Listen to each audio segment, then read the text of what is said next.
विरासत में बगावत। कुछ संकल्प अवचेतन में समा जाते हैं। भगत सिंह के भीतर के कुछ संकल्प ऐसे ही आकार लिए थे। 1857 के गदर से लेकर कूका विद्रोह तक जो भी साहित्य मिलता, भगत सिंह उसे पढ़ डालते।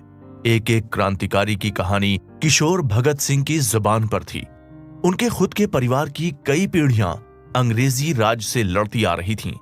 दादा अर्जुन सिंह, पिता किशन सिंह, चाचा अजीत सिंह और चाचा स्वर्ण सिंह को देश के लिए मर मिटते भगत सिंह ने देखा था। चाचा स्वर्ण सिंह सिर्फ 23 साल की उम्र में जेल की यातनाओं का विरोध करते हुए शहीद हो चुके थे। दूसरे चाचा अजीत सिंह को देश से निकाला गया था। दादा और पिता आए दिन आंदोलनों की अगुवाई करते जेल जाया करते थे। पिता गांधी और कांग्रेस के अनुयायी थे तो चाचा गरम दल की विचारधारा का नुमाइंदगी करते थे। घर में घंटों बहसें होती। इसी माहौल में भगत सिंह के जहन में विचारों की फसल पकती रही।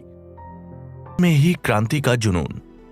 इंसान को संस्कार सिर्फ माता पिता या परिवार से ही नहीं मिलते, समाज भी अपने ढंग से संस्कारों के बीज बोता है। पिछली सदी के शुरुआती साल कुछ ऐसे ही थे।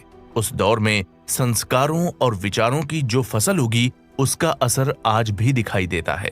उन दिनों गोरी हुकूमत ने जुल्म सितम की सारी हदें तोड़ दी थीं। देशभक्तों को कीड़े मकोड़ों की तरह मारा जा रहा था। किसी को भी फांसी पर चढ़ा देना सरकार का शगल बन गया था। ऐसे में जब 8 साल के बालक भगत सिंह ने किशोर क्रांतिकारी करतार सिंह सराभा को वतन के लिए हंसते हंसते फांसी के तख्ते पर चढ़ते देखा, तो हमेशा के लिए करतार देवता की तरह उनके बाल मन के मंदिर में प्रतिष्ठित हो गए। 24 घंटे करतार की तस्वीर भगत सिंह के साथ रहती। सराभा की फांसी के रोज क्रांतिकारियों ने जो गीत गाया था, वो भगत सिंह अक्सर गुनगुनाया करते थे। इस गीत की कुछ पंक्तियां इस तरह थीं।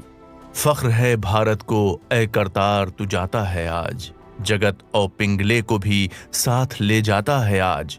हम तुम्हारे मिशन को पूरा करेंगे संगियों, कसम हर हिंदी तुम्हारे खून की खाता है आज।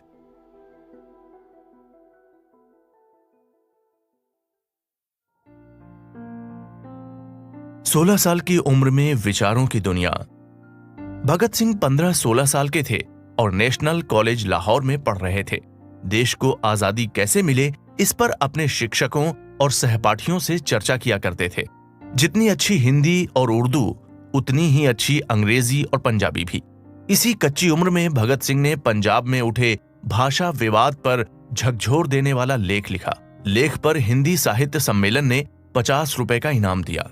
भगत सिंह की शहादत के बाद 28 फरवरी 1933 को हिंदी संदेश में यह लेख प्रकाशित हुआ था। भगत सिंह ने उस लेख में लिखा था, इस समय पंजाब में उर्दू का जोर है, अदालतों की भाषा भी यही है। ये सब ठीक है, लेकिन हमारे सामने इस वक्त बड़ा सवाल भारत को एक राष्ट्र बनाना है।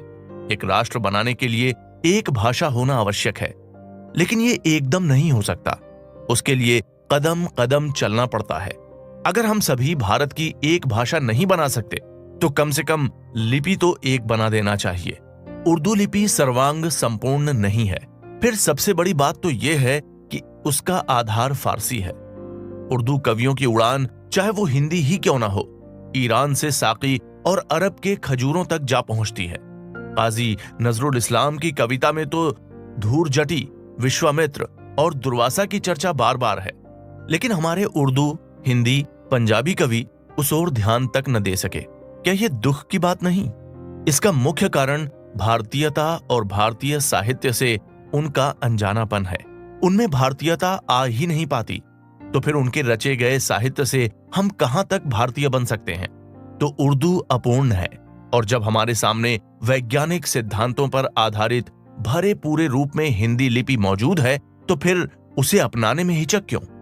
हिंदी के पक्षधर सज्जनों से हम कहेंगे कि हिंदी भाषा ही अंत में एक दिन भारत की भाषा बनेगी, लेकिन पहले से ही उसका प्रचार करने से बहुत सुविधा होगी।